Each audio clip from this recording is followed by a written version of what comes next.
Ahora sí. Buen día a todos y todas. Bueno, la clase de hoy va a durar 2 horas, ¿no? Por el tema del horario. La idea va a ser empezar a ver el trabajo práctico número 3, ¿verdad? Que es teoría del consumidor. Este trabajo práctico número 3, básicamente vamos a intentar comprender los fundamentos de la demanda, ¿verdad? Sí, todas las dudas de la evaluación lo ven, no mañana, porque es viernes por medio, sino el otro viernes con Rodrigo. Y bueno, como hablamos en el grupo, la idea es que quede grabada la clase de manera que quienes no puedan asistir los viernes, porque no es un horario, digamos, oficial, puedan verlo de manera asincrónica, ¿no? Obviamente que si tienen dudas específicas, como fue siendo durante estos días, me voy a cambiar de lado para que me vean acá un poco.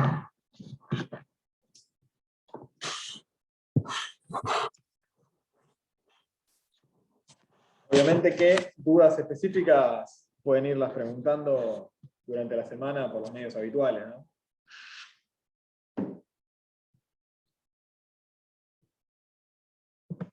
Pero bueno, en caso que quieran como ver la resolución de un ejercicio y ver cómo se hace, ¿no? Que alguien se los explique, eso ya directamente para la clase de consulta, para que no nos saque tiempo de las clases prácticas, porque es larga la guía de trabajo práctico, ¿sí?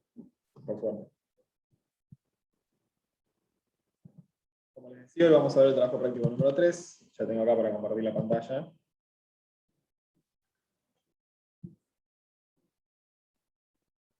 Ahí estamos.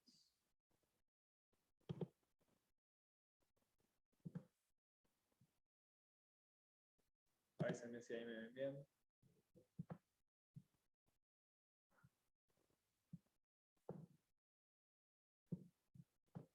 ¿El martes ya empezaron con la teoría? Perfecto. La teoría por ahí va un poquito más rápido que la práctica, eso es importante que lo sepan. Así que,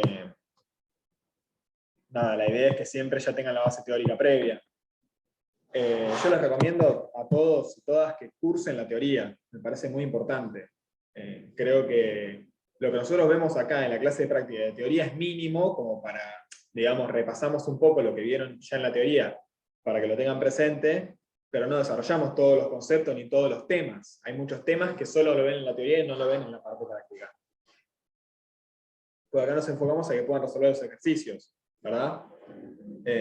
Entonces, si no van a las clases de teoría, hay una parte de la materia que no la van a aprender y que después se las van a tomar en el final. Entonces, importantísimo que asistan a la teoría. Después, si asisten de manera sincrónica o si luego ven los videos, eso lo pueden decidir ustedes. Y si quieren complementar las clases de Nelly Barbieri con otro docente de teoría, no hay ningún problema, son muy similares todos, puede llegar a haber una diferencia en la forma en la que explican algún tema muy puntual, como por ejemplo elasticidad, como es un tema que se lo puede abordar de distintos ángulos, digamos, capaz que un profesor lo explica de una manera, otro de otra, de cualquier manera que uno lo entienda, en el fondo es lo mismo, pero bueno, siempre es mejor, como las primeras mesas van a rendir con nosotros, en la mesa de diciembre y en la mesa de febrero, siempre es mejor, obviamente, que asistan a la teoría de la comisión en la que están inscritos, porque, bueno, así van a aprenderlo con el mismo lenguaje, con las mismas relaciones y demás que explica Barbieri. Lo demás, como les digo, va a ser muy similar todo, toda la materia, pero bueno, cada profe puede abordar el mismo problema de distintos lugares. Hoy, como les decía, vamos a empezar con teoría de la demanda o teoría de los consumidores. Profe, Sí. ¿te puedo hacer una consulta? Es sobre la autoevaluación, pero es como una consulta específica. Ahora sí. Había un ejercicio en el que te daban el precio y la elasticidad precio de la demanda. Y había que sacar el ingreso marginal. Claro. Cuando la elasticidad precio de la demanda va como dividiendo en la fórmula, ¿siempre Sí. va positiva?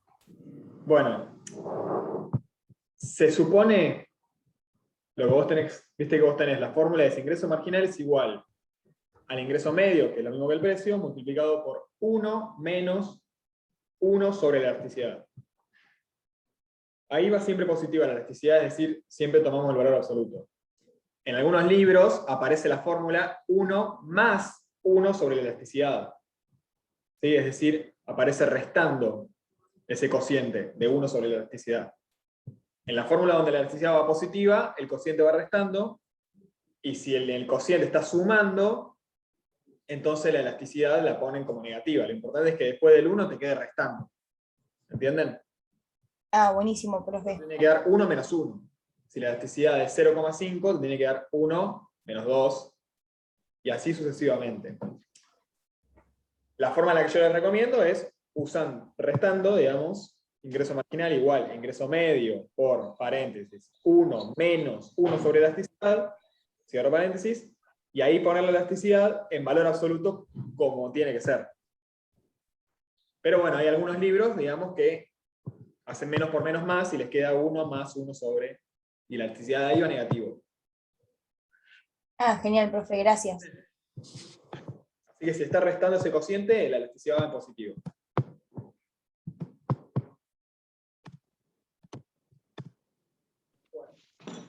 La teoría de la demanda. Nosotros en esta materia es importante que sepan que estamos viendo una escuela de microeconomía que es la escuela hegemónica, digamos, la escuela mainstream, la escuela más desarrollada, más aceptada académicamente. No es la única, digamos, es una perspectiva, pero es la perspectiva más aceptada en general.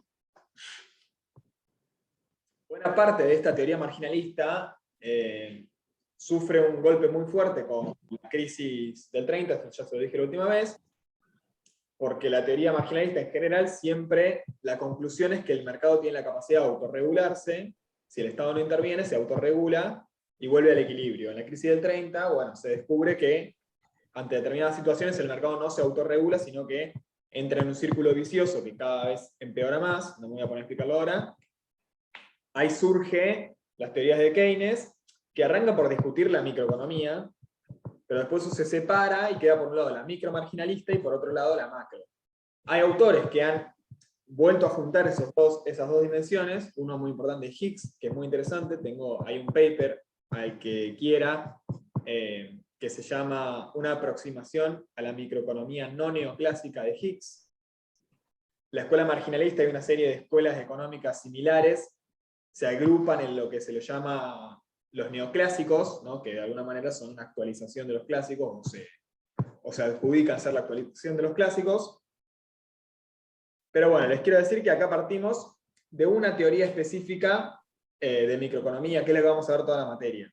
Y vemos esta porque es la más frecuente, digamos, ¿no? La escuela mainstream, la escuela dominante dentro del pensamiento económico, no por arbitrariedad.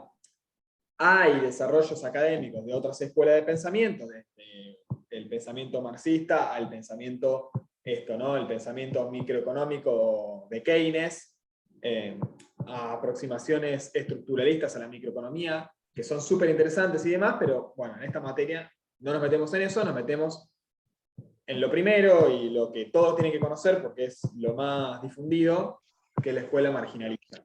¿Sí? La escuela marginalista se basa sobre todo en dos cuestiones. Uno es el individualismo metodológico, es decir, nosotros vamos a analizar los procesos económicos a partir de lo que les sucede, de lo que piensa un individuo.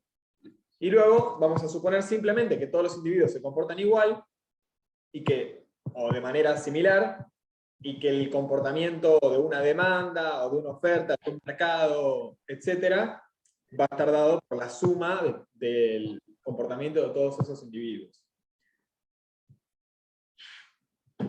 Esto filosóficamente viene de la escuela euclidiana cartesiana, que es un tema que a ustedes no les va a interesar mucho, pero bueno, son todas esas teorías que de alguna manera empiezan por la abstracción, construyen un modelo teórico de la abstracción y después lo contrastan con la realidad.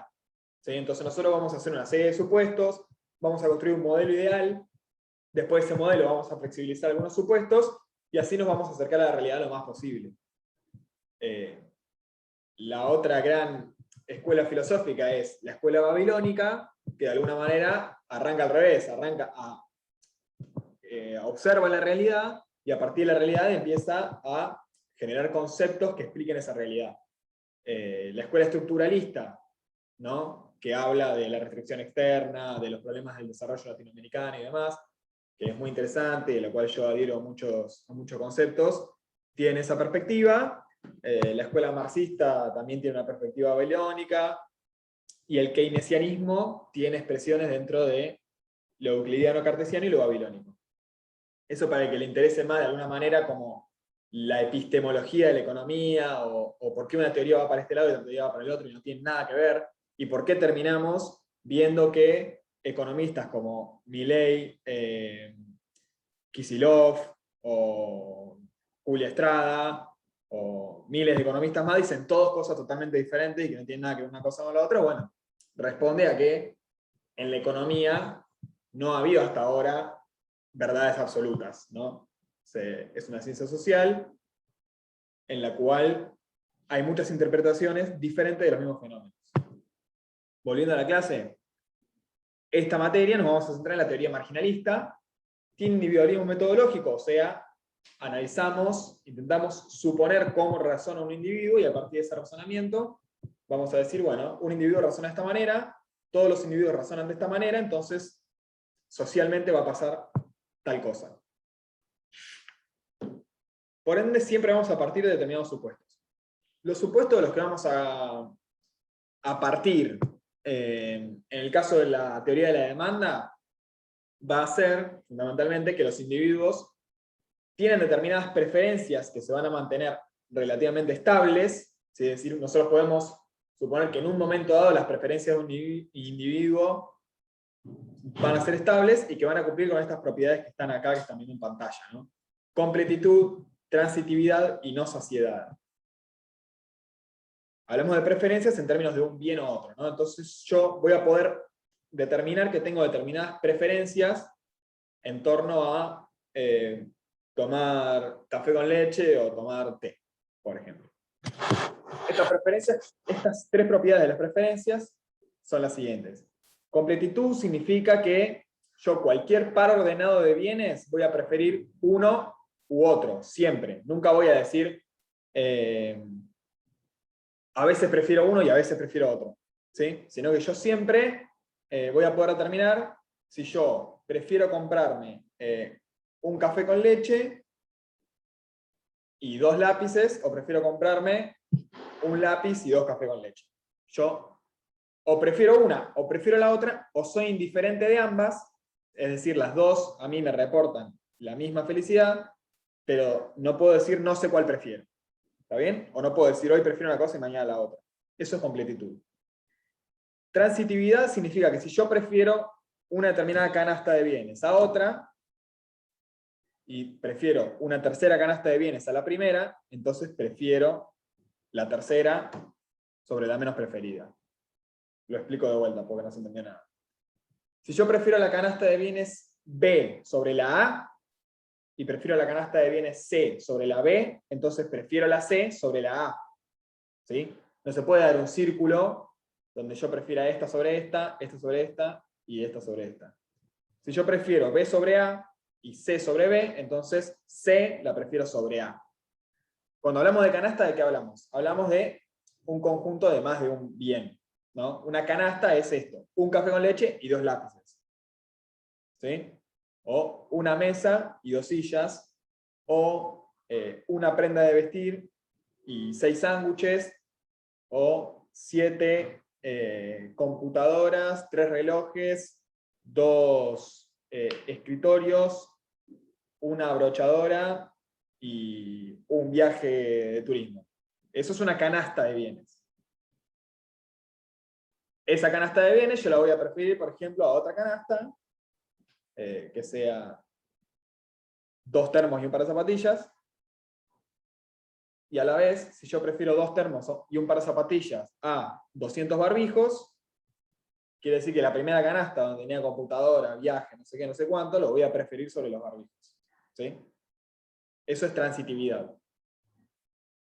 Y por último, no saciedad este es un supuesto importante del que hablamos ya la clase pasada, quiere decir que si yo dentro de una canasta tengo los mismos bienes que otra canasta, pero alguno tengo más cantidad, entonces la prefiero. ¿Sí? Si yo tengo una canasta de bienes, que tengo por un lado 100 barbijos, por otro lado 2 termos, y por otro lado 3 lápices, ¿sí? 100 barbijos, 2 termos y 3 lápices en una canasta, entonces si tengo otra y tengo 100 barbijos, 2 termos y 4 lápices, canasta B, voy a preferir esta canasta con 4 lápices que esta canasta con 3 lápices. Aunque yo ya tenga el lápiz para tirar para arriba. ¿Sí? Lo mismo, también voy a preferir una canasta con 101 barbijos, 2 termos y 4 lápices. Aunque sea un barbijo más, el principio de no saciedad quiere decir que yo nunca me sacío de obtener bienes. ¿Sí? Entonces, si yo puedo obtener un barbijo más, aunque tenga 100, prefiero uno más que menos. Entonces, siempre una canasta con más cantidad de alguno de los bienes, igual cantidad del resto, va a ser preferible a una canasta con la misma cantidad de bienes y menos de alguno. ¿De acuerdo? Entonces, esas son las tres propiedades de las preferencias. Y con eso ya vamos a poder construir una demanda simplemente trabajando sobre esas tres propiedades, que ahora vamos a ver de qué manera, ¿no? Sí, me levanta la mano acá Brittany. Buenos días, profe. Una pregunta, ¿podría dar otro ejemplo de completitud? Completitud es... Profe, perdón que lo interrumpa, ¿no es lo mismo completitud que cuanto más mejor? No es lo mismo porque completitud se refiere simplemente a que uno no puede, a que nosotros suponemos que uno siempre sabe qué prefiere entre dos canastas, o a lo sumo sabe que es indiferente, pero uno no puede decir yo no sé lo que prefiero. Ese es el supuesto de completitud, que es un supuesto que claramente no se cumple en la realidad. ¿Por qué? Porque nosotros acá de fondo lo que estamos diciendo es que los individuos son totalmente racionales. ¿De acuerdo? Que es un tema fundamental en la teoría marginalista. El individuo es racional, o sea, toma sus decisiones en base a tener totalmente claro muchas cosas, entre esos sus propias preferencias, y siempre intenta maximizar algún tipo de función, en este caso, su felicidad, ¿no? Entonces, si vos te dicen, bueno, prefiere comer un salmón con un flan, o prefiere comer un salmón con una copa de vino, y vos tenés que saber cuál preferís, digamos.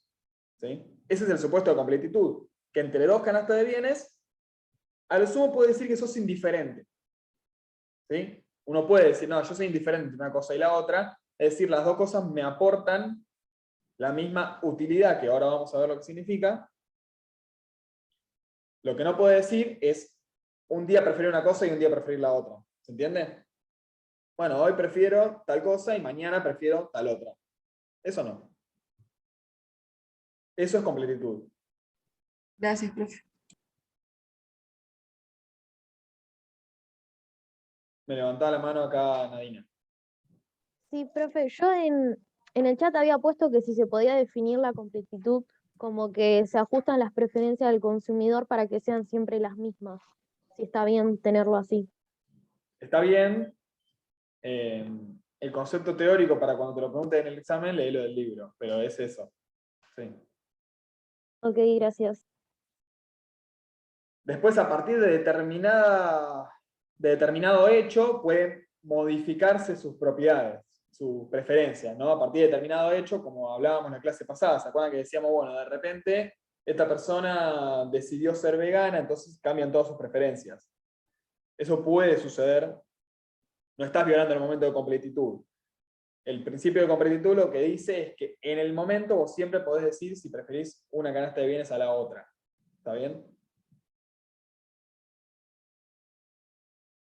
El de no saciedad, acá estoy leyendo el chat, el de no saciedad, como dice Tiziana, también es llamado más es mejor, ¿sí? O mem. Más es mejor quiere decir esto. Yo tengo 100 barbijos, Bueno, 101 para mí mejor. Aunque ya estoy repodido, ahora es que no tengo dónde guardarlo, quiero más. Para algo va a servir.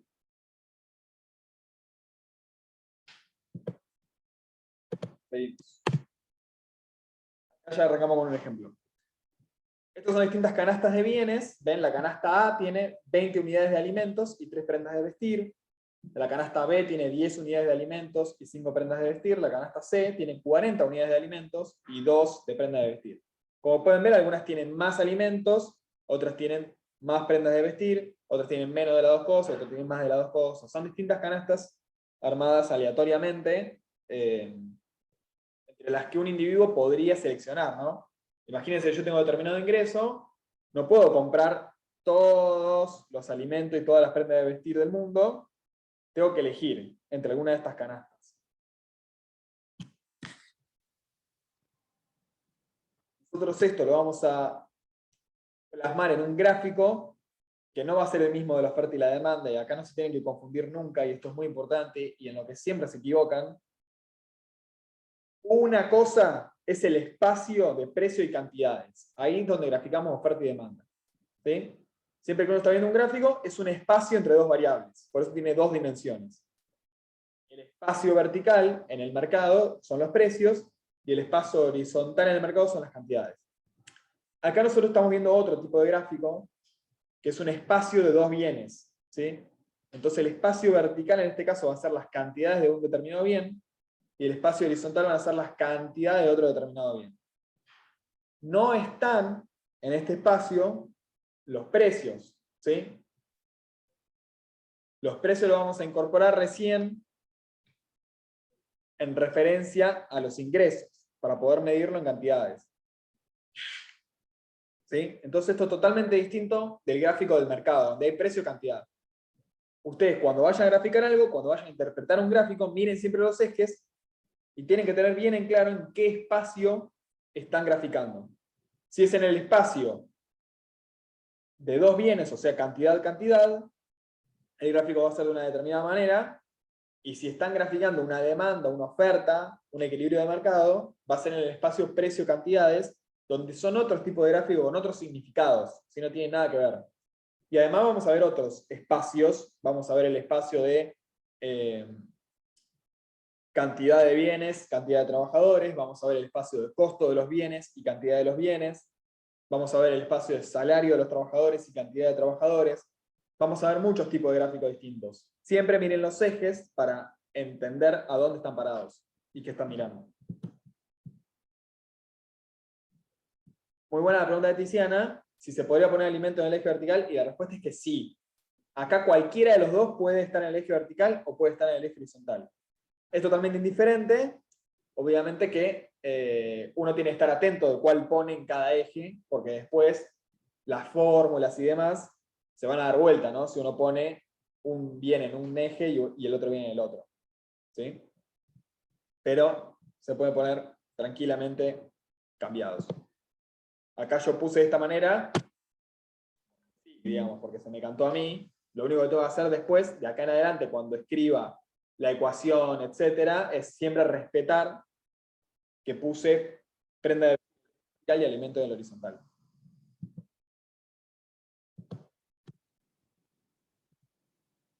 Bueno, en este espacio yo voy a tener, en el eje horizontal tengo los alimentos, ¿sí? De acá, del 0, 10 unidades de alimento, 20 unidades de alimento, 30, 40, 50 unidades de alimento, y en el eje vertical tengo las prendas de vestir, que puede ser 1, 2, 3, 4, 5. Como pueden ver, la escala no es proporcional, ¿no? Yo tengo 10 unidades de alimento acá, y 10 prendas de vestir lo tengo recién acá arriba, fuera de gráfico.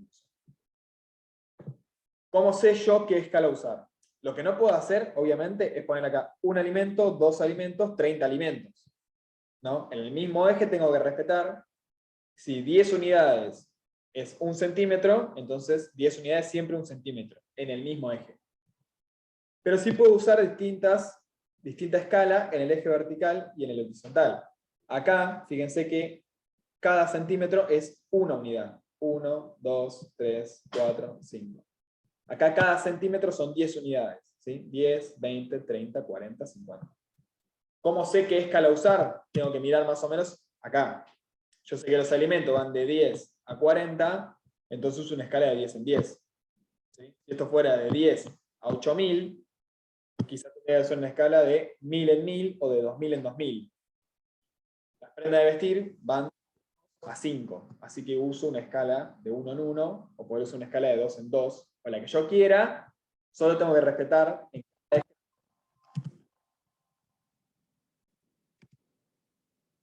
Tenemos entonces estas líneas punteadas, podríamos no ponerlas, son solamente para ayudarnos a graficar. Yo lo que voy a hacer es plasmar en este espacio de 2 dimensiones estas canastas, ¿verdad? Entonces voy a plasmar la canasta A, donde hay 20 alimentos y 3 prendas de vestir. ¿Verdad? Voy a buscar la canasta A, ya no me acuerdo cuáles eran los números, creo que eran 20 alimentos y 3 prendas de vestir, entonces en este cruce, entre el 20 y el 3, va a estar la canasta A. Y así sucesivamente. ¿Bien? Entonces en 23 está la canasta A, en 10.5 está la canasta B.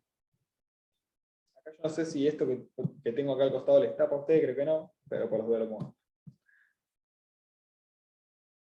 Bueno, en 42 tengo la canasta C, en 34 tengo la canasta D y así sucesivamente, ¿verdad? Lo tenemos acá el cuadrito para que lo vean, estas son las mismas que antes.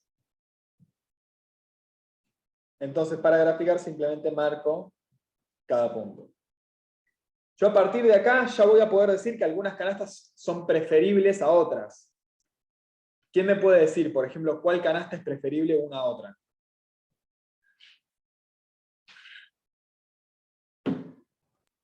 Puede preferirse la A que la E. ¿Cómo? La A a la E. Exactamente. Porque la A tiene mayor cantidad de prendas de vestir, en vez de 2 tiene 3, y mayor cantidad de alimentos. Entonces seguro que prefiero la A la E. ¿Qué más?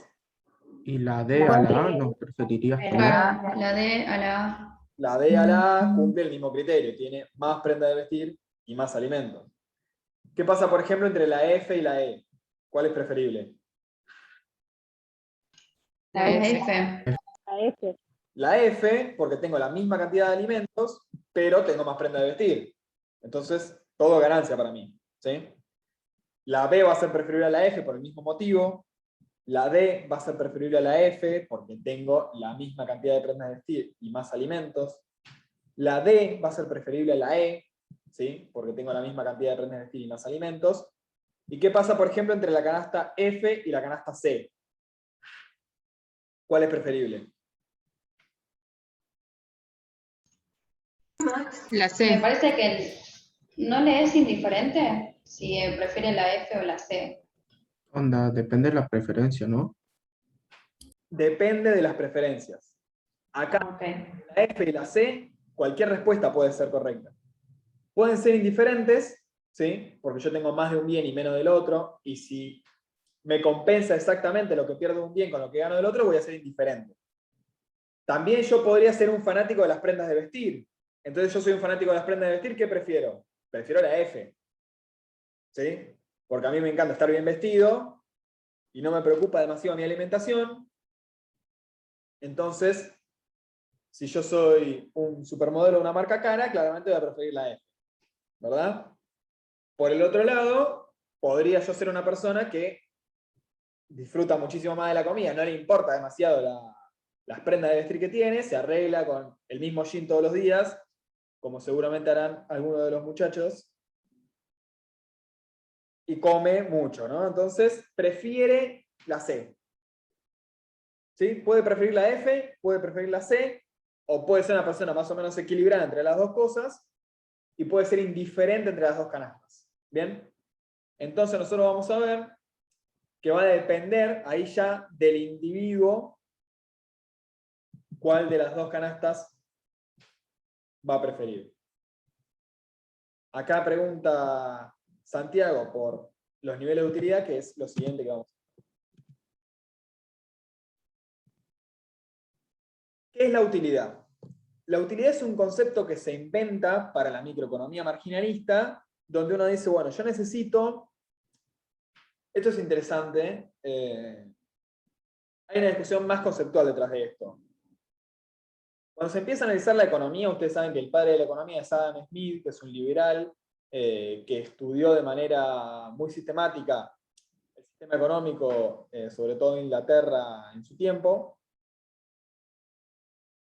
Y a partir de sus estudios, él determina, ¿no?, que los bienes tienen dos tipos de valores. Los valores de cambio, que es por qué vos intercambias un bien por otro, el precio en general expresa el valor de cambio, y los valores de uso, que es la utilidad que vos le das a cada bien. David Ricardo y Marx profundizan este concepto, y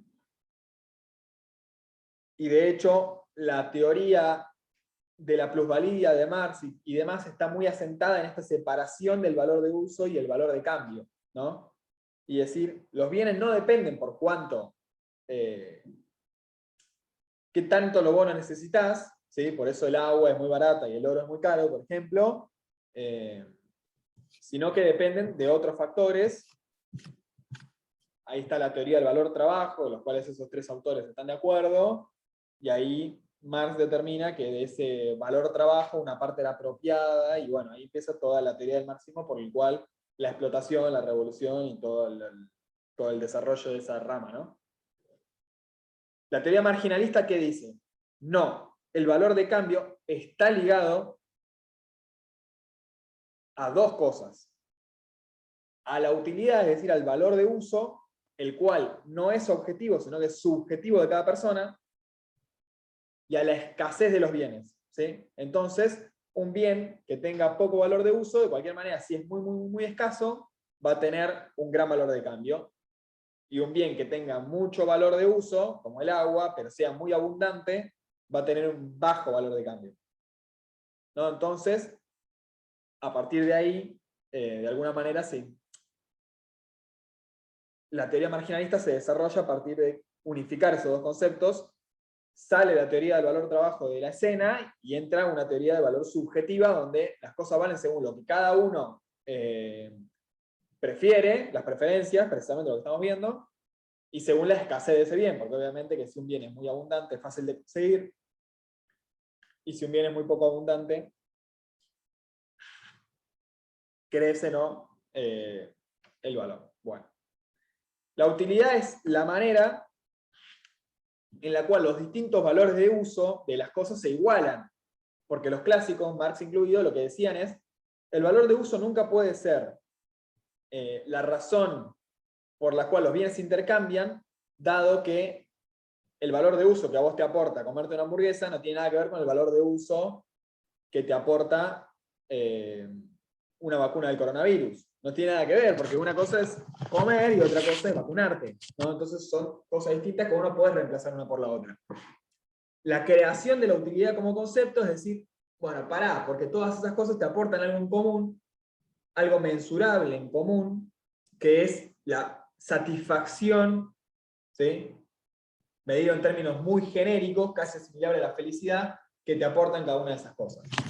El primer intento fue de tener una medida de la utilidad o de la satisfacción o de la felicidad objetiva, ¿no? Entonces se medía, bueno, tal bien te aporta 1000 unidades de felicidad, tal bien 1200, la vacuna te da 1500 unidades de utilidad, y la hamburguesa 1200, entonces vos preferís la vacuna a la hamburguesa, ¿verdad?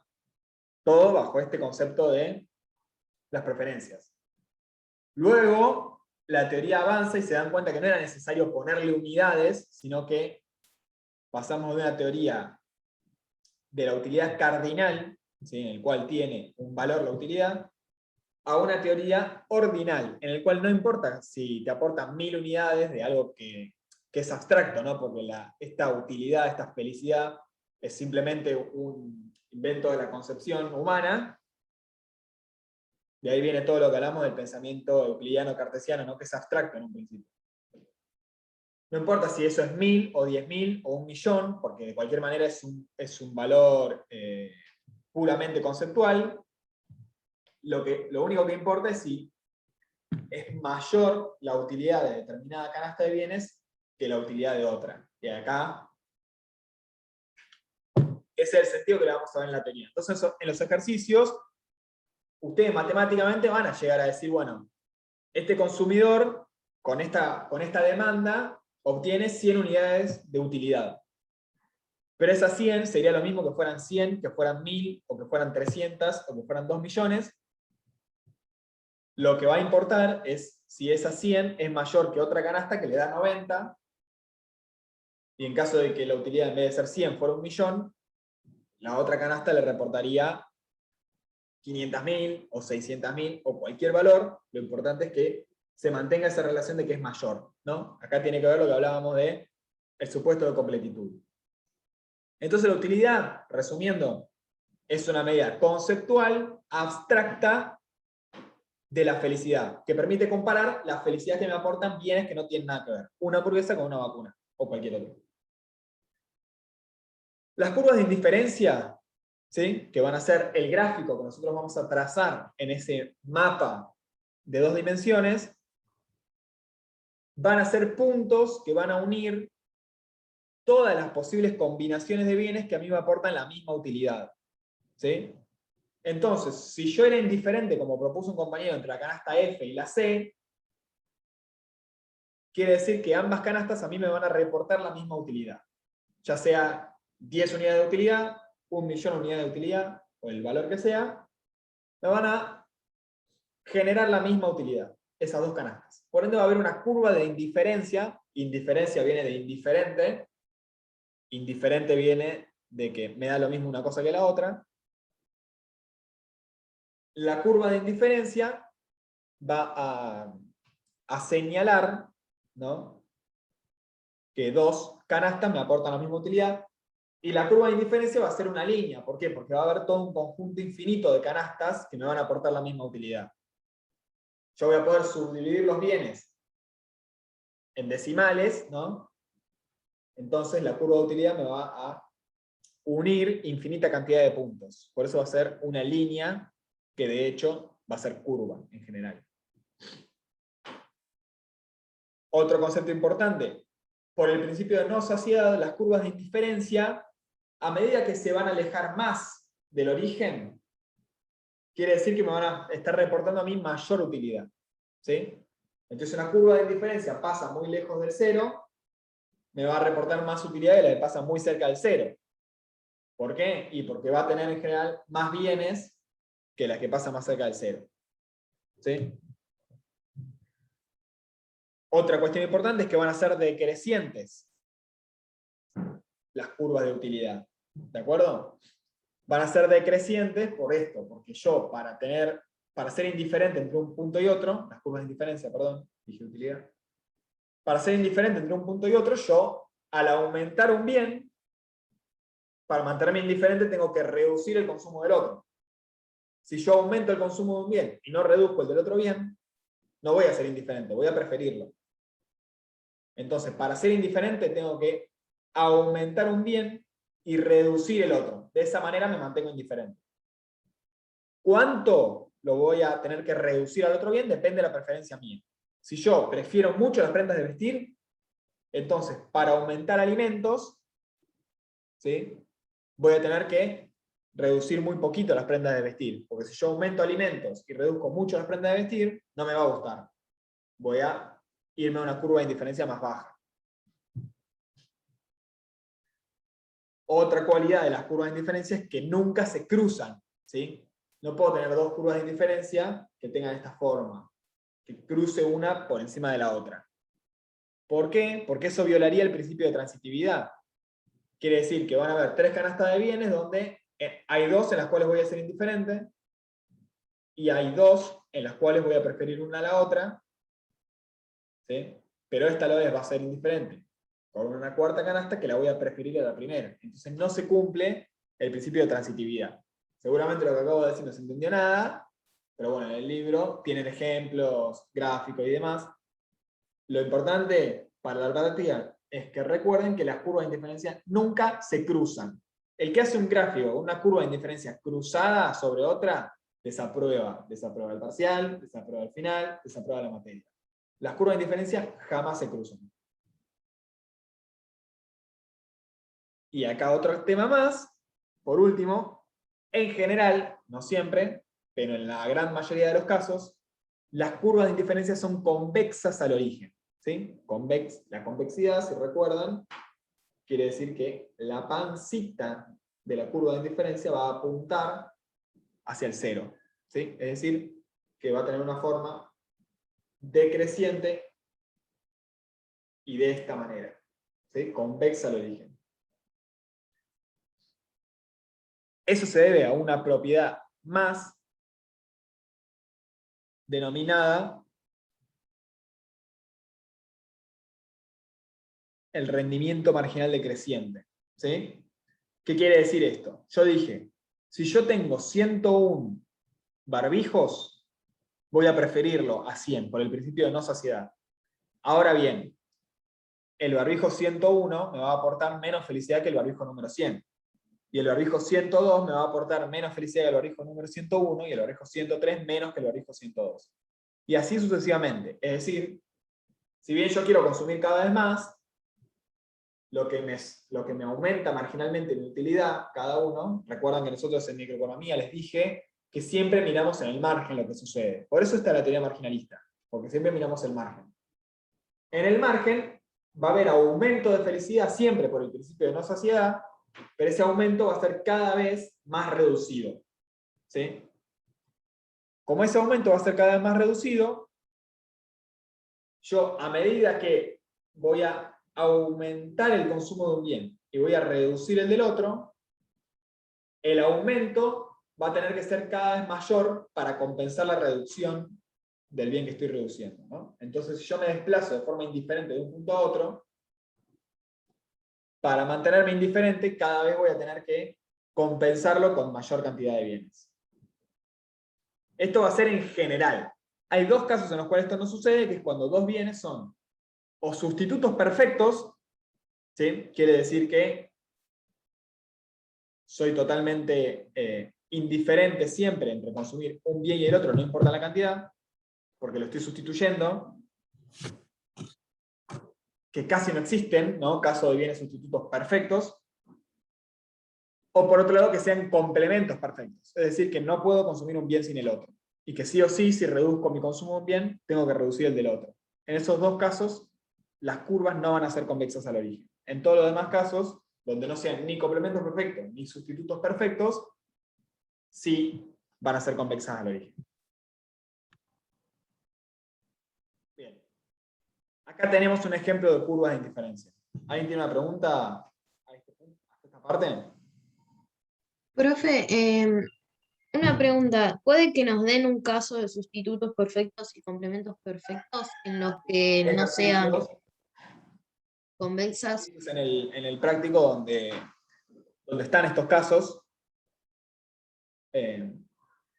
y te aclaran en la consigna, bueno, esto es un caso de dos sustitutos perfectos, revisen, obviamente, las resoluciones de los prácticos, está todo ahí, si tienen alguna duda me consultan. Creo que había un sustituto perfecto que era té con leche o café con leche. Había un ejercicio. Sí, hay. Claro, mi pregunta iba más por si era importante como, por ejemplo, para el parcial o esas cosas, o solamente las vemos en los Sí, ejercicios. todo es importante. Ok, gracias.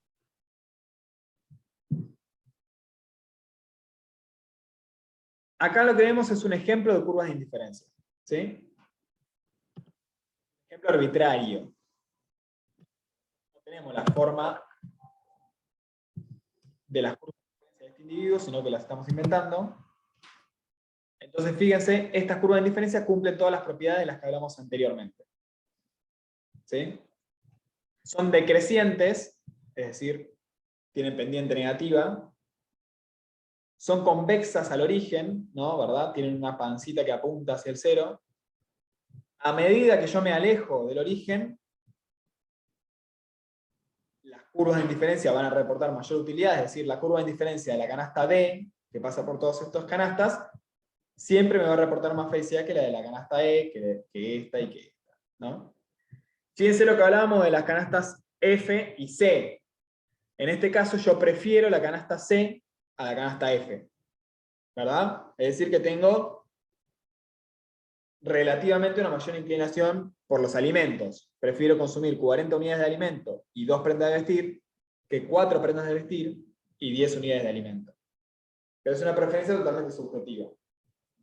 A la vez soy indiferente entre consumir 40 y 2 y entre consumir 10 y 5, ¿no? O sea, si yo aumento más todavía las prendas de vestir, en algún punto llego a ser indiferente. Acá vemos otra posible estructura de las curvas de indiferencia. En vez de ser así, con la misma canasta de bienes, yo podría fabricar otras curvas de indiferencia que sean de esta manera, ¿no? Fíjense acá la diferencia. En este caso, voy a preferir la canasta F a la canasta C, ¿no? Estas curvas cumplen todas las mismas propiedades. Son decrecientes, son convexas al origen. Las que están más lejos del origen, o sea, las que están más arriba en este caso, son mejores que las que están más abajo. Pero, en el ejemplo puntual que estamos viendo entre la canasta F y la canasta C, ahora es al revés. Ahora yo prefiero la canasta C a la canasta F, perdón, a la canasta C. ¿Cómo me doy cuenta que la prefiero? Porque la curva de indiferencia pasa por encima, ¿sí? O sea, está más lejos del origen. Ambas son aceptables.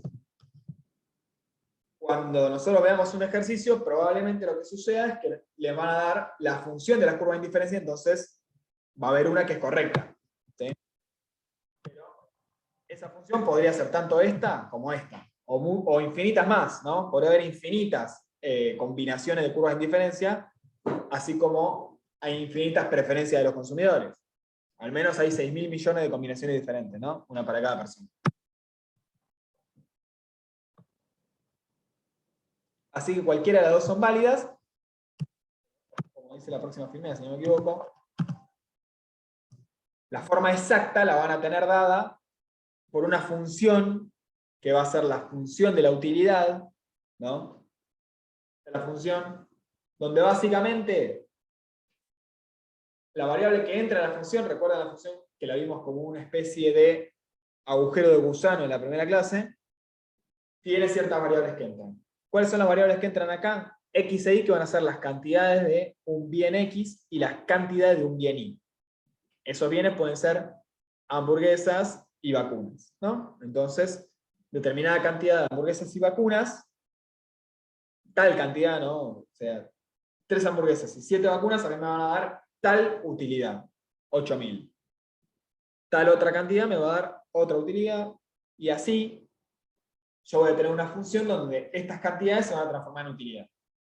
Esta función es la que a mí me va a determinar exactamente qué forma tienen las curvas de indiferencia. Si tienen esta forma, si tienen esta forma, o si tienen otra forma, que hay infinitas. Cada curva de indiferencia va a implicar una utilidad constante. Esto ya lo dijimos, ¿no? Una misma curva de indiferencia, a lo largo de una curva de indiferencia, el valor, a pesar de que van cambiando los valores de X, en este caso alimentos, y los valores de Y, en este caso prenda de vestir, a pesar de que a lo largo de la curva van cambiando, el resultado de esa función, la U, me va a dar siempre igual en la curva de indiferencia, ¿no? Acá me va a dar un valor, por ejemplo 100, acá me va a dar otro valor, por ejemplo 80, acá me va a dar otro valor, por ejemplo 70, y acá me va a dar otro valor, por ejemplo 60. Perdón.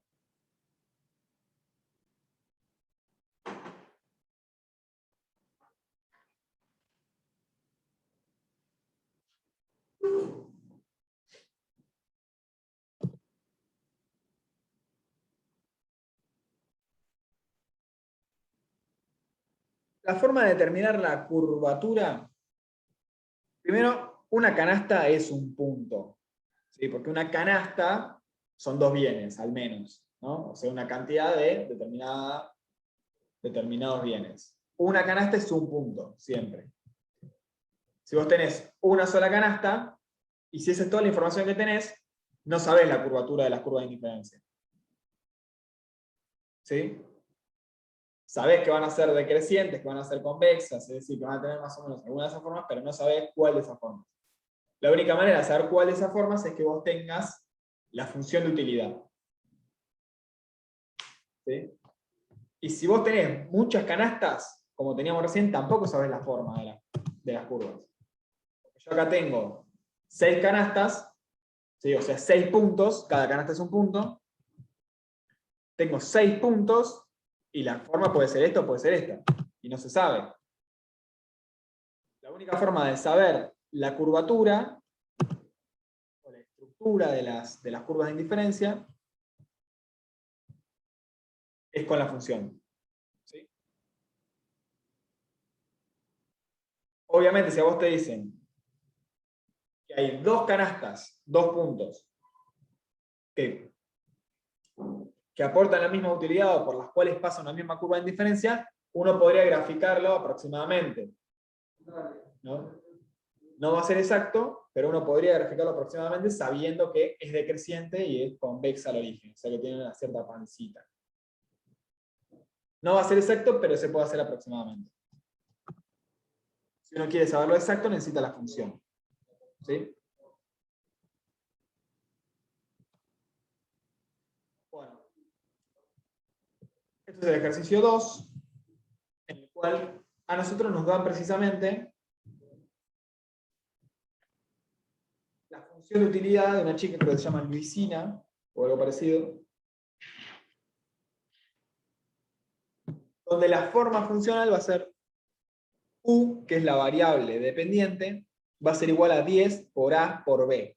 ¿Sí? Ahí no están los por, pero ustedes saben que cuando hay dos variables que están juntas es porque se están multiplicando. La A es una variable que es la cantidad de alimentos. Y la B corta es otra variable que es la cantidad de prendas de vestir. ¿Sí? Esto es lo mismo que si dijera 10 por X por Y. A ver.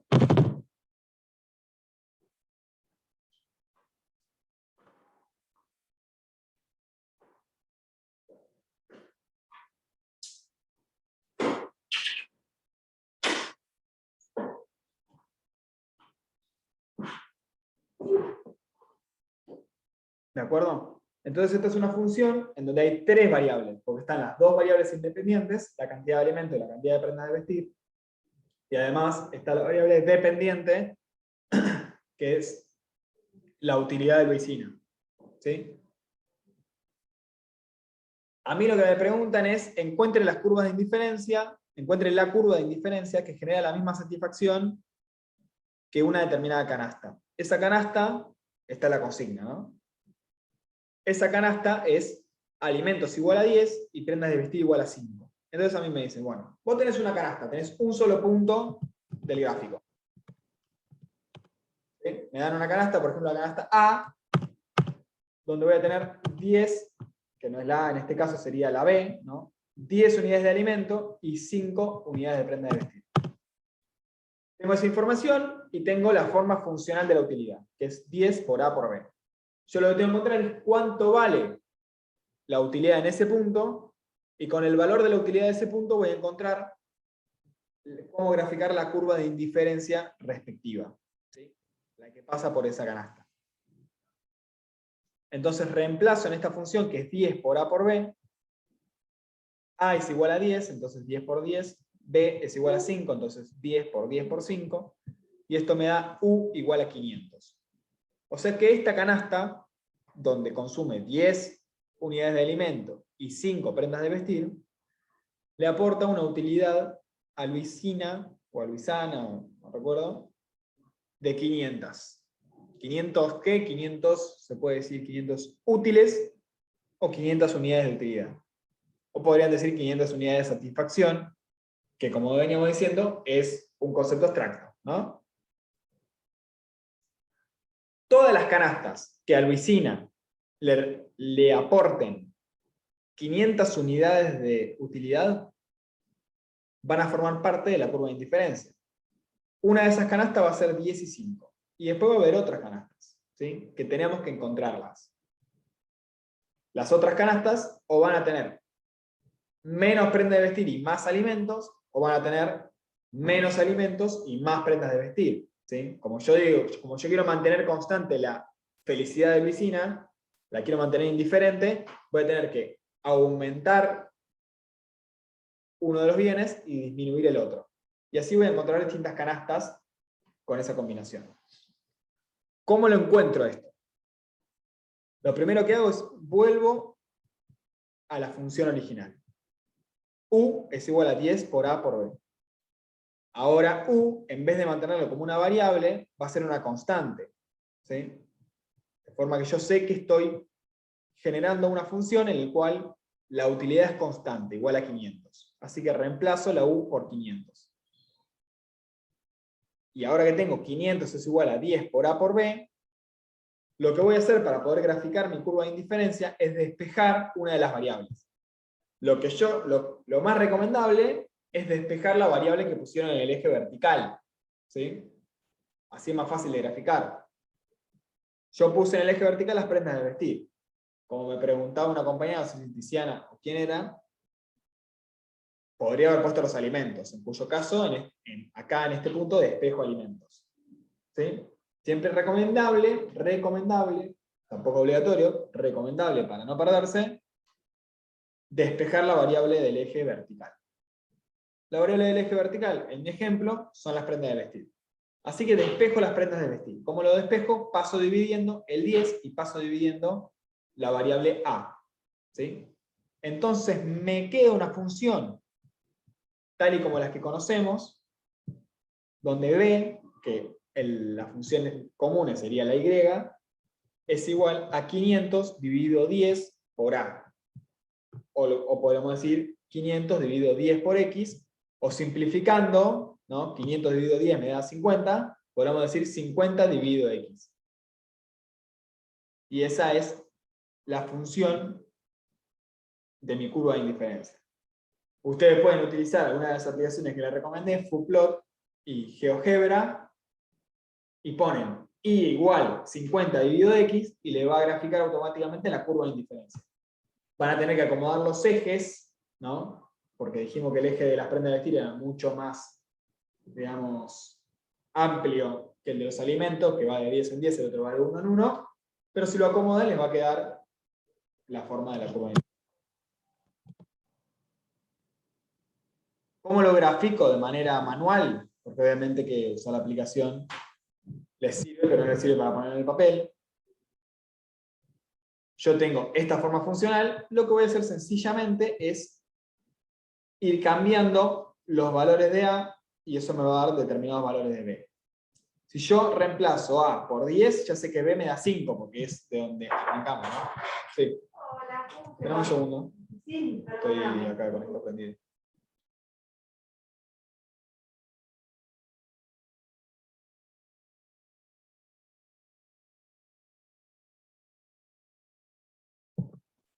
Sí. Nosotros partíamos, ¿no? De decir la canasta, 10 unidades de alimento y 5 prendas de vestir. Entonces, obviamente que esa canasta me va a dar estos valores, ¿no? Si yo reemplazo acá por 10, me va a dar 50 dividido 10 es igual a 5. Eso ya lo sabía porque de ahí partí. Luego lo que voy a hacer es darle distintos valores a A para encontrar distintos valores de B corta. Entonces yo reemplazo acá 50 dividido 1 me da 50. ¿No? ¿Qué quiere decir? Que la canasta original mía, 10 unidades de alimento y 5 unidades de prenda de vestir, es equivalente o me resulta indiferente a la canasta de 1 unidad de alimentos y 50 unidades de prenda de vestir. ¿Sí? La utilidad que dijimos que era 10 por A por B me va a volver a dar 500. Si yo pongo 2 unidades de alimentos me va a dar 25, si pongo 3 unidades de alimentos me va a dar 16,67, si pongo 5 me va a dar 10. Yo pongo más unidades de alimento, por ejemplo 12,5, 50 dividido 12,5 me da 4. Y así puedo probar con un montón de puntos, muchos, hasta poder graficar. Bien.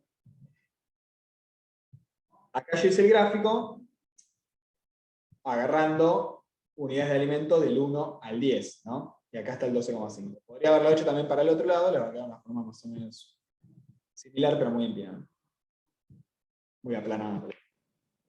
Así que lo hice de este lado para que quede con esta formita. Ustedes lo que pueden hacer es probar distintos valores, y mientras más tengan siempre es mejor, ¿no? Entonces, prueban, y listo. estos puntos que están acá son los puntos que yo encontré con la tabulación, ¿no? Es decir, reemplazando los valores de A acá y encontrando. Si yo esto lo junto todo, me va a quedar, como ven acá el trazado a mano medio complicado, pero me va a quedar una forma muy similar a lo que habíamos dicho que eran las curvas de indiferencia. ¿De acuerdo?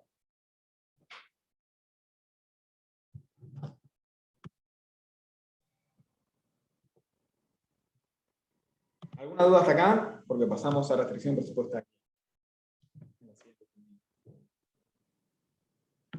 No, profe.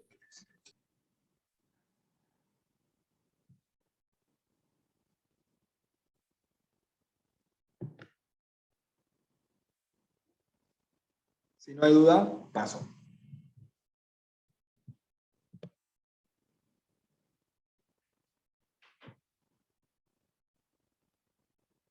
Como generan la misma utilidad, serían indiferentes, exactamente. Si dos canastas generan la misma utilidad, quiere decir que son indiferentes. No es que son indiferentes las canastas, sino que yo soy indiferente de consumir una canasta a la otra. ¿Sí? Me aporta la misma felicidad.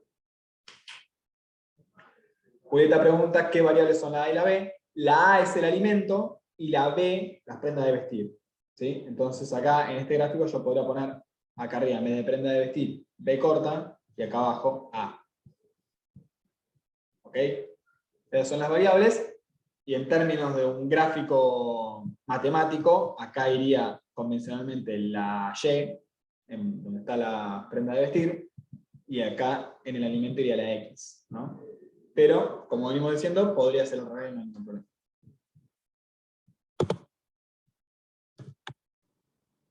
Restricción presupuestaria. Nosotros sabemos ahora cómo son las preferencias del consumidor, es decir, cómo se ordena, cómo se grafica y qué significa la preferencia de una canasta sobre la otra. Como dijimos anteriormente, si uno pudiera, consumiría todo lo que quisiera. Entonces, obviamente que eso no nos sirve para determinar la demanda. Porque yo digo, bueno, ¿cuál es la demanda? Ah, todo el mundo quiere todos los bienes la mayor cantidad posible. No me sirve. ¿Por qué yo no consumo todos los bienes que quisiera en el mundo? Porque no consumo infinitas cantidades de prendas de vestir y de alimentos, o de vacunas y de hamburguesas. Porque tengo una restricción presupuestaria, es decir, tengo un determinado ingreso monetario, ¿sí? Un determinado poder adquisitivo, y cada bien me va a costar determinado precio. Entonces acá ya aparece la variable precio. Esos dos elementos en conjunto van a determinar cuáles son las canastas a las que yo puedo acceder. ¿Sí? Porque una cosa son lo que prefiero y otra cosa es lo que está al alcance de mi mano. Y al alcance de mi mano va a depender de cuánta plata tengo yo y cuánto cuestan los bienes. ¿De acuerdo? Yo voy a tomar la decisión de qué bien voy a comprar teniendo en cuenta básicamente esas tres cosas. ¿Cuáles son mis preferencias? ¿Cuál es mi ingreso? ¿Y cuáles son los precios? Fíjense que acá entran todas las variables que nosotros poníamos, ¿no? como determinantes de la demanda, entre el precio del propio bien, entre el precio de algún otro bien, ¿no? En este caso el bien Y, entra mi ingreso y entran los gustos y necesidades, o las preferencias. Mi restricción presupuestaria va a estar de la siguiente manera. Como hay un supuesto de no saciedad, yo no voy a ahorrar, ¿sí? Voy a gastar todo mi ingreso. Esto es un supuesto que después se levanta, bueno. Después hay modelos en los cuales hay ahorro, porque evidentemente existe. En general, la teoría microeconómica supone que el ahorro es simplemente una forma de consumo futuro, ¿no? Entonces yo estoy eligiendo entre consumir hoy y consumir mañana. Las teorías más keynesianas y demás por ahí apuntan a que el ahorro tiene que ver con la acumulación de capital y de la riqueza, y que uno ahorra a veces para tener más y para mejorar su ingreso en un futuro y no para consumir. Pero son temas en los que no nos metemos en esta materia. Nosotros vamos a suponer que el consumidor consume absolutamente todo su ingreso, no lo gasta todo. Por simplicidad, vamos a decir que lo gasta en dos bienes. Podríamos hacerlo esto con infinitos bienes, y sería lo mismo, solo que la matemática sería más compleja. Entonces, mi ingreso monetario va a ser igual a a la plata que gasto en el bien X, ¿no? La plata que me gasté en alimentos, y a la plata que gasto en prendas de vestir. Básicamente entre esos dos bienes yo gasto toda la plata que tengo. ¿Cuánto gasto en alimentos? Bueno, depende de la cantidad de alimentos que compro y depende de cuánto vale. Si me compro 10 unidades de alimento y vale 100 pesos cada uno, estoy gastando 1000 pesos en alimentos, ¿no? Que es el gasto de consumidor en alimentos. Y las prendas de vestir lo mismo, el precio por la cantidad. Entonces acá tenemos, en esta pequeña ecuación tenemos 5 variables. Mi ingreso, que es una determinada magnitud, va a ser igual al precio de X por la cantidad de X, ¿sí? La cantidad que voy a consumir. Como les dije, si el precio es 100 pesos y esto es 10 unidades, entonces 100 por 10.000, más el precio del bien Y, por ejemplo, 20 pesos, más la cantidad del bien Y, por ejemplo, 2 unidades, entonces 20 por 2, 40. Ahí esto me va a dar 1040. ¿No? La totalidad, que tiene que ser igual a mi ingreso. Si yo tengo 1050, entonces voy a aumentar alguna de las dos cantidades para llegar a igualar todo lo que gasto con todo mi ingreso. Porque no tiene sentido que me quede con la plata. ¿Sí? Lo único que tiene sentido en este modelo es consumir. La restricción, como dije, indica que el consumidor gasta todo su ingreso. Las relaciones entre los bienes surge al despejarla, es decir, ¿cómo vamos a graficar esta restricción presupuestaria? ¿No? Obviamente que esto, en realidad, ¿para qué me sirve? Me sirve para decir, si yo consumo 10 unidades del bien X, entonces puedo llegar a consumir como máximo tantas unidades del bien Y, que va a estar determinado por cuánto vale el bien X, por cuánto vale el bien Y, y por cuánta plata tengo disponible. Para cada cantidad del bien X que yo quiera consumir, voy a estar restringido a determinada cantidad del bien Y. ¿Sí? Si yo quiero consumir una unidad del bien X, voy a poder consumir a lo sumo tantas unidades del bien Y. Si quiero consumir 2 unidades del bien X, voy a poder consumir una menor cantidad del bien Y, 3 una menor cantidad, 4 una menor cantidad, y así sucesivamente. O podría todo mi ingreso destinarlo al bien X y consumir 0 del bien Y, y viceversa, ¿verdad? Esta relación entre los dos bienes surge de despejar. Simplemente yo voy a despejar el bien Y, que va a ser el bien que tengo en el eje vertical. ¿Cómo lo despejo? Paso restando precio de X por X, ¿sí? Ingreso monetario menos precio de X por X, y paso dividiendo el precio del bien Y. Por la propiedad distributiva, este dividiendo me va a quedar el ingreso monetario dividido el precio del bien Y, que eso va a ser determinada cantidad del bien Y, menos precio de X sobre el precio del bien Y por el bien X. Esto va a ser igual a la cantidad de consumo del bien Y. ¿No es parecido al costo de oportunidad? Es parecido al costo de oportunidad. El costo de oportunidad lo vamos a ver. Lo vamos a ver al final de la materia, porque lo vamos a ver cuando veamos frontera de posibilidad de producción, y lo vamos a incorporar también en el análisis de la teoría del productor. Lo que Nadine está diciendo se refiere al costo de oportunidad aplicado a la frontera de posibilidad de producción, donde la diferencia, ¿cuál va a ser? Que el costo de oportunidad en ese caso va a ser decreciente, ¿sí? Con ese despeje graficamos, exactamente. Esto me va a dar una función lineal, como pueden ver, ¿no? Porque tengo una constante que es ingreso monetario sobre el precio del bien Y, menos una pendiente que va a ser la relación de precios, el precio del bien X sobre el precio del bien Y, multiplicado por la variable independiente, va a ser igual a la variable dependiente. O sea, esto es una función lineal, como la que veíamos en el primer práctico, ¿no? Donde hay una ordenada al origen y donde hay una pendiente.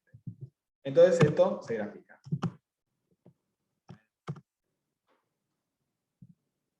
Acá vamos a tener el gráfico, fíjense, en el eje vertical tengo el bien Y, en el eje horizontal tengo el bien X. Esta es la función, la ordenada del origen es el ingreso monetario dividido el precio del bien Y. ¿Se acuerdan? Ordenada del origen, que lo vimos. La pendiente, que va a ser siempre negativa, va a ser la relación de precios, ¿no? Recuerden que la pendiente me indicaba el numerador, cuántas unidades me desplazo verticalmente, y el denominador, cuántas horizontalmente. Si era positiva, nos desplazábamos hacia arriba de la derecha, y si era negativa, hacia abajo de la derecha. Bueno, en este caso, hacia abajo de la derecha porque la relación de precio es negativa. ¿no? Porque si yo consumo más de un bien, consumo menos del otro. Entonces, acá va a estar la relación de precios. ¿Y dónde va a cruzar esto? Acá abajo, recuerdan que ¿dónde cruzaba el eje de las abscisas? Dividiendo la ordenada del origen dividido la pendiente. Ingreso monetario sobre precio de I, dividido precio de X sobre precio de Y. Los precios de Y se van a simplificar, y me va a quedar ingreso monetario sobre precio de X. O sea que la relación presupuestaria es una función lineal que va a estar en el mismo espacio que las curvas de indiferencia, o sea, esto va a estar superpuesto a las curvas de indiferencia, y va a ser una función lineal que va a ir desde el ingreso monetario dividido el precio de Y al ingreso monetario dividido el precio de X. ¿Qué es el ingreso monetario dividido el precio? Si yo tengo un ingreso de 10.000 pesos y el precio de una computadora es de 10 pesos, ¿no? Mi ingreso monetario es 10.000 pesos y el precio de una computadora, no sé por qué una computadora, ¿no? Quizás es demasiado barato. El precio de un caramelo es 10 pesos, 10.000, que es mi ingreso monetario, dividido 10 pesos, me va a dar 1.000. ¿Qué significa ese 1.000?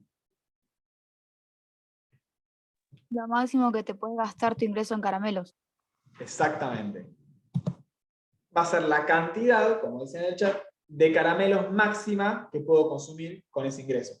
Siempre y cuando no consuma nada de otro bien, ¿no? Porque ya si me gasto 2 pesos en una computadora, o en cualquier otro bien, no voy a poder consumir esa cantidad de caramelos. Si yo destino todo mi ingreso a los caramelos, entonces voy a poder consumir 1.000 unidades de caramelos.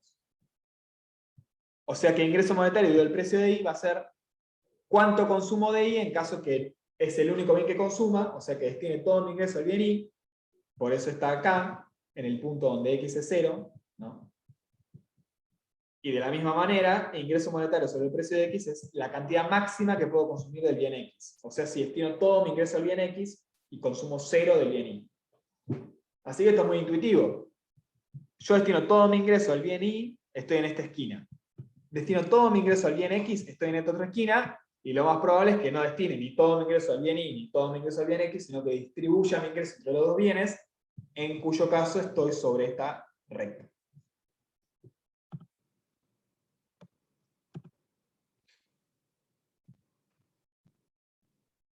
Importante, ¿cómo se mueve esta recta?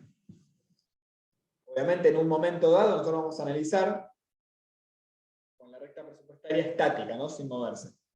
Luego, en otro periodo, pueden haber cambios.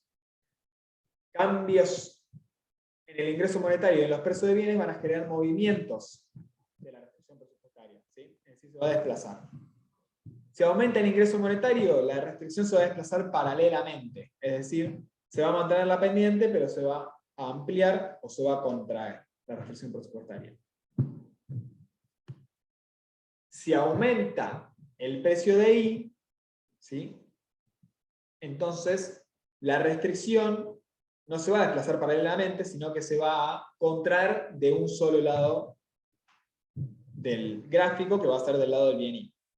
Y de la misma manera, si aumenta el precio del bien X, se va a contraer solamente del lado del bien X, y la otra esquina se va a mantener inamovible. Ahora vamos a ver. Aumenta el ingreso monetario, entonces me desplazo paralelamente, ¿no? ¿Qué quiere decir? Que si yo gasto, antes tenía 10.000 pesos, ahora tengo 12.000, en vez de poder consumir a lo sumo 1.000 caramelos, voy a poder consumir 1.200. Entonces me desplacé para allá. Y cualquier otro bien, ¿no? Por ejemplo, gaseosas, antes podía consumir las que sea, ahora puedo consumir mayor cantidad.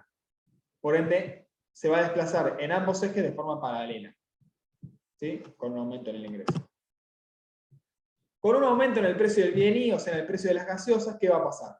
Que si yo consumo todo mi ingreso en gaseosas, esto se va a contraer hasta acá, y si consumo todo mi ingreso en caramelos y no gasto nada en gaseosas, voy a seguir consumiendo la misma cantidad, porque no me afecta el cambio del precio. Si estoy en cualquier punto medio, me afecta porque uno de los dos bienes que consumo va a ser más caro. Mientras menos consuma de gaseosa, me afecta menos, ¿no? Por eso se desplaza, se contrae solamente en el eje del bien afectado, ¿sí? Y lo mismo para el otro caso. Sube el precio de los caramelos, se contrae mi restricción, porque si es más caro los caramelos puedo consumir menos, se contrae mi restricción solamente del lado de los caramelos. ¿Hasta acá alguna duda?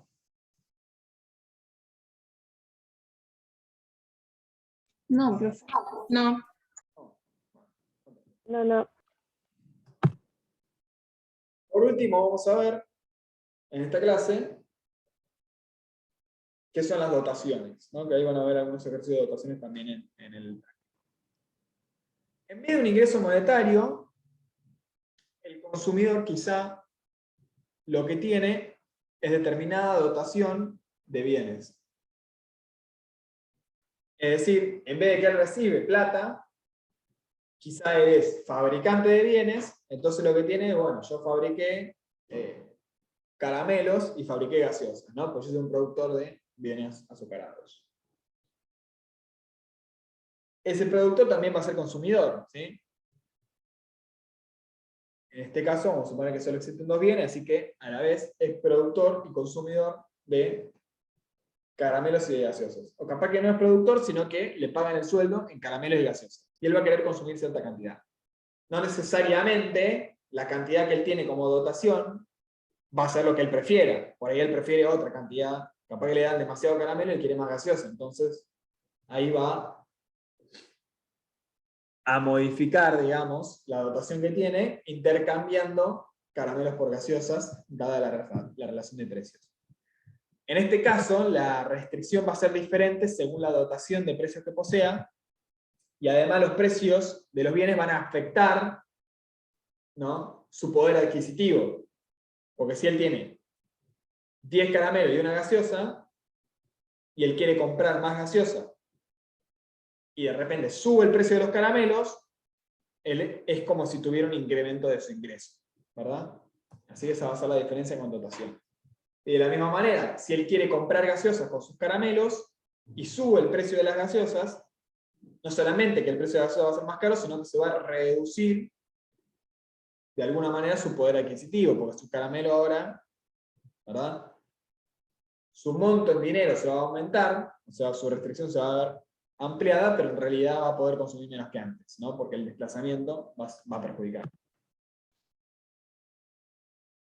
Y acá vamos a ver un ejercicio de aplicación de esto. Es el 8, donde plantea lo siguiente. Un consumidor, por las razones que sea, ya sea porque es productor, ya sea porque lo heredó, ya sea porque le cayó como maná del cielo, ya sea porque le pagan con eso su sueldo, porque es un artesano, lo que sea, cuenta con 50 unidades del bien X y 25 unidades del bien Y. Los precios que están dados por el mercado, él no afecta a esos precios, no los determina él, van a ser 5 pesos el bien X y 4 pesos el bien Y. Entonces, ¿qué hacemos con eso? Lo primero que necesitamos es saber cuánto equivale eso en dinero. Entonces nosotros vamos a calcular su ingreso en base a su dotación y a los precios, ¿no? Punto número 1, calculo su ingreso. Que en este caso me da 350. Es 50 unidades del bien X por 5 pesos, que es el precio del bien X, más 25 unidades del bien Y por 4 pesos, que es el precio del bien Y. Él va a tener 350 pesos de ingreso. Con esto vamos a encontrar su restricción presupuestaria, ¿sí?, que va a ser 350, es este valor que encontramos antes, igual a 5 por X más 4 por Y. Esta restricción a mí me va a determinar cuánto puede consumir. Obviamente que él podría consumir lo que él ya tiene, ¿no? Él podría consumir 50 unidades del bien X y 25 unidades del bien Y. Obviamente, es lo que él ya tiene, por mucho que valga o por poco que valga eso, podría directamente consumir lo que tiene y no se hace problema. Lo más probable es que no. O sea, sería una pucha casualidad que justamente sus preferencias coincidan con su dotación. Porque su dotación está dada por factores exógenos, ¿no?, ya sea porque le cayeron del cielo, porque le pagaron el sueldo con eso, porque es lo que puede fabricar dado su tiempo y sus factores productivos. Por otro lado están sus preferencias, que tiene que ver con una cuestión subjetiva, de lo que a él le gusta, de lo que sea, que es totalmente individual. Entonces sería solo casualidad que coincidan sus preferencias con lo que él tiene de dotación. Así que nos interesa saber qué otras combinaciones de bienes podría consumir. ¿A cuál está restringido? Puede consumir 50 unidades de un bien y 25 del otro, o bien puede vender un bien para comprar el otro. ¿De acuerdo?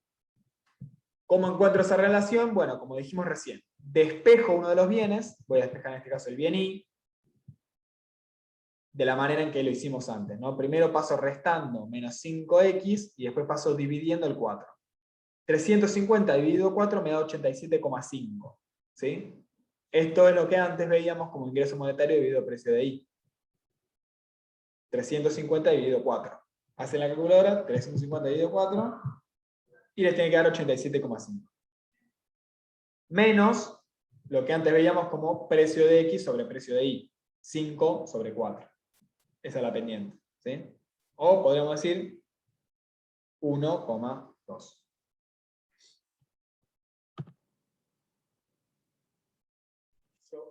Esto lo voy a graficar en el espacio de los bienes. ¿Cómo lo grafico?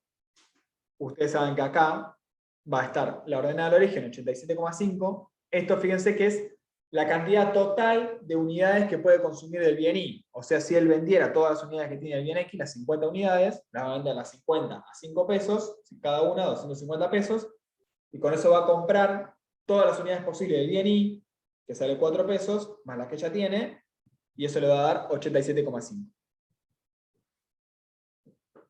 O podría ser el paso contrario, que sería vender todas las unidades del bien Y que tiene y comprarlas en el bien X.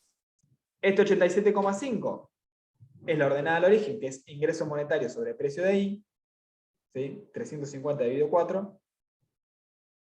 Y este 70 lo pueden encontrar de dos maneras, que es lo mismo. O ingreso monetario dividido precio de X, ¿no? Entonces 350 dividido 5 me da 70. O bien podrían hacer 87,5 dividido la pendiente. ¿Se acuerdan que ordenada al origen dividido la pendiente me daba la abscisa al origen, que se llama, o por donde cruza el eje horizontal? Entonces 87,5 dividido la pendiente me va a dar 70, de la misma manera.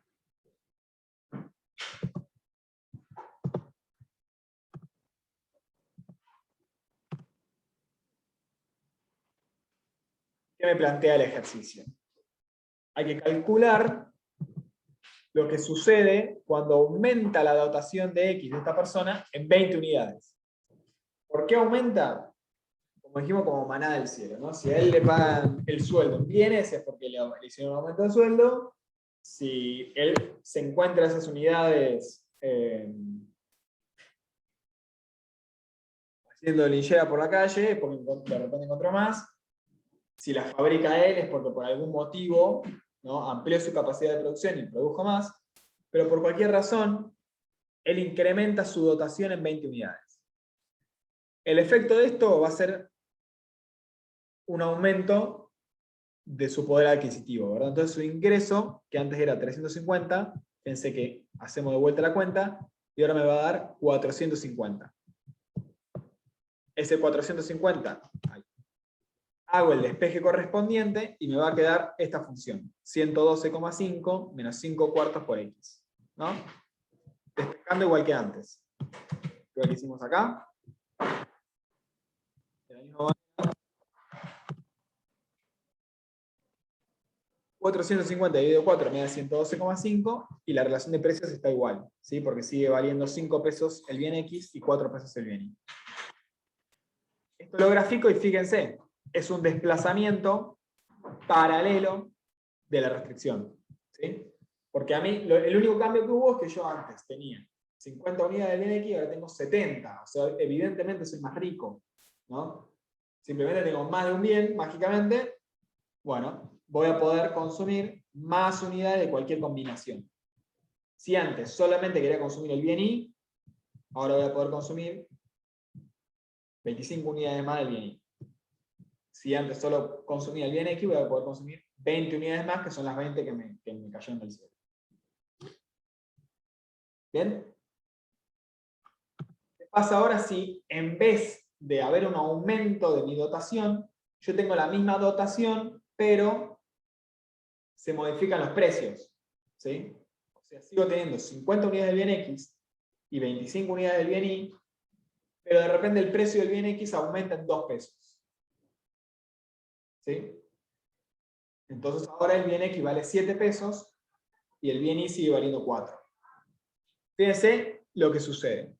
Mi ingreso monetario, que antes era 350, y que al aumentar mi dotación pasaba a 450, o en este caso, que estoy con mi dotación original de 50 y 25, también aumenta mi ingreso. ¿Por qué? Porque mis 50 unidades valen más, cada una vale 2 pesos más. Entonces, como cada una vale 2 pesos más, en el total tengo 100 pesos más para pagar. Esto me va a generar una nueva función donde la ordenada de origen va a ser la misma que calculé antes, porque era 450 dividido el precio de Y, y ahora otra vez es 450 dividido el precio de Y, que no cambia, es lo mismo, pero me cambia la pendiente. ¿Sí? La pendiente, que es la relación de precios, antes era 5 cuartos y ahora es 7 cuartos. ¿De acuerdo?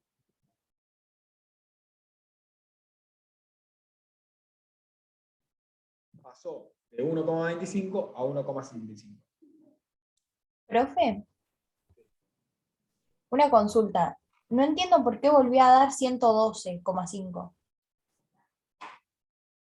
Podría no haber dado 112,5, podría haber dado otro valor, pero ese valor está dado por el ingreso monetario dividido el precio de Y. El ejercicio está armado de tal manera que el aumento de precio del bien X te lleva a tener el mismo ingreso que el aumento de la dotación del ejercicio anterior, ¿no? Podría haber sido que aumenta 1 peso el bien X, y entonces sería 50 por 6, 300, ¿no? Y te daría 400 el ingreso monetario, entonces este valor cambiaría. O sea que es lo mismo, podría darte otro valor. Pero este valor está dado por ingreso monetario, o sea, el valor de mi dotación dividido precio de Y. Siempre que el ingreso monetario sea 450 y el precio de Y sea 4, te va a dar lo mismo. ¿Sí? Sí, profe, gracias. ¿Por qué este caso es distinto de este? Porque ahora cambió el precio del bien X. ¿Sí? No cambió mi dotación, yo sigo teniendo 50 y 25, pero una parte de eso vale más. ¿Qué va a suceder? Fíjense la restricción, cómo varió. Ahora la restricción, de un lado se amplió, pero del otro lado se contrajo. ¿Por qué? Porque es como si yo a esta restricción le hubiese aumentado el precio del bien X, ¿verdad? Fíjense que de acá a acá lo que sucede es que se contrae de un solo lado. Yo no entiendo dónde salen los valores de X. El 64,3 y el 60, perfecto. Este valor de acá abajo, como dijimos antes, sale de hacer ingreso monetario dividido precio de X. ¿Sí? Monetario dividido precio de X. Cuando el ingreso monetario es 350 y el precio de X es 5, 350 dividido 5 es igual a 70. Cuando el ingreso monetario es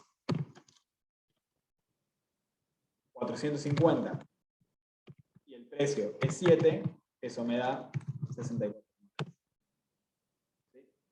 Y en el caso anterior era 450 dividido 5, por eso me da 90. ¿Okay? Y ahí sale. ¿Sí? Es básicamente lo que vimos aquí. Ingreso monetario dividido precio de X.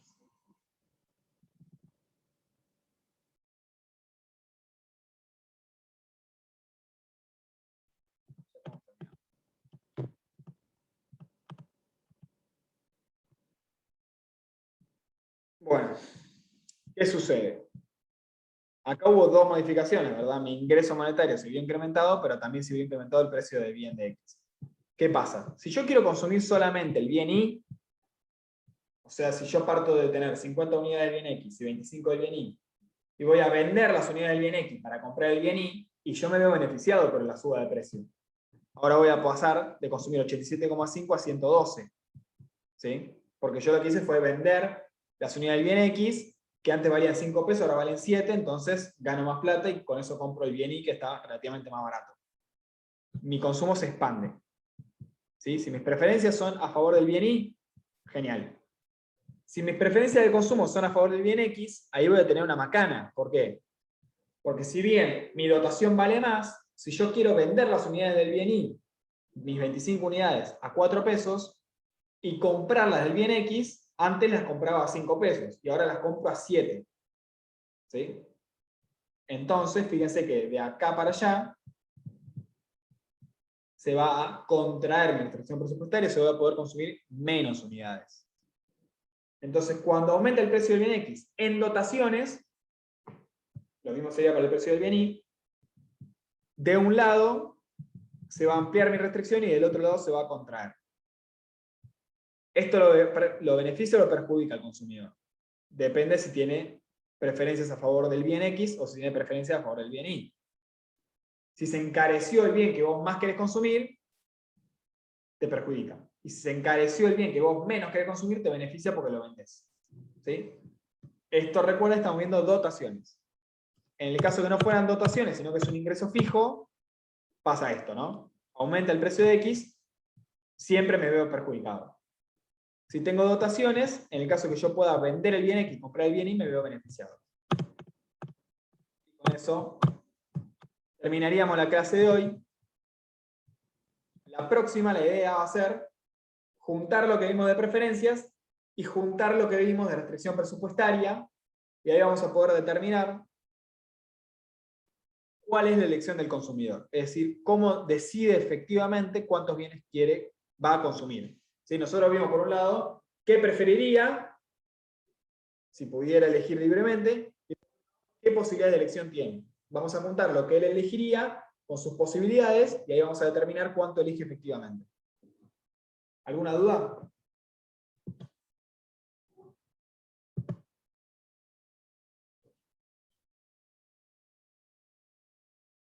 Ninguna, profe. No, profe. Muy bien. Bueno, siendo así entonces, nos vemos la clase que viene. Si tienen, ya saben, alguna duda puntual con los ejercicios, repasen obviamente todo el práctico 3, básicamente. La clase que viene terminaríamos de ver el práctico 3. Hay cosas acá que nos quedan por fuera de lo que está en el práctico, por ende, mírense todos los ejercicios, y bueno, si tienen alguna duda, saben cómo contactarme. El otro viernes también va a haber clase de consulta. ¿Sí? Genial, profe. Nos vemos. Buenísimo. Les Sí, profe, agradezco a nos todos. vemos. Entonces, Buenísimo, gracias. Chao. Gracias, profe, nos vemos. la próxima clase volvemos a las 10. ¿Sí? Chau, chau.